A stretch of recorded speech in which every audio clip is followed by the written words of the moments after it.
বন্ধুরা, আজ আমরা ভারতের সংবিধানের গঠন প্রক্রিয়া নিয়ে একটু গভীরে ভাবব।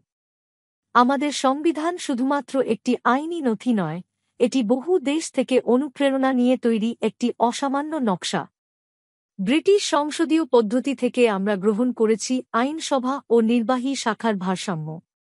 আমেরিকার সংবিধান থেকে নেওয়া হয়েছে মৌলিক অধিকার এবং বিচার বিভাগীয় পর্যালোচনা।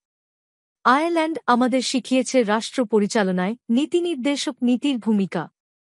আর সোভিয়েত ইউনিয়ন থেকে আমরা নিয়েছি পরিকল্পিত অর্থনীতি ও সমতা রক্ষার ধারণা। কিন্তু কনস্টিটিউয়েন্ট অ্যাসেম্বলির কাজ এখানেই শেষ হয়নি। তারা এই আন্তর্জাতিক আদর্শগুলোকে ভারতের বৈচিত্র্যময় সংস্কৃতি, ইতিহাস ও সমাজের প্রয়োজন অনুযায়ী পরিবর্তিত করেছে। উদাহরণস্বরূপ, ভারতীয় পঞ্চায়েত ব্যবস্থার মতো স্থানীয় শাসন ব্যবস্থার অন্তর্ভুক্তি। আমাদের সংবিধান শুধুমাত্র আন্তর্জাতিক ধারার অনুবাদ নয়, এটি একটি জীবন্ত দলিল যা ভারতের আত্মার প্রতিফলন।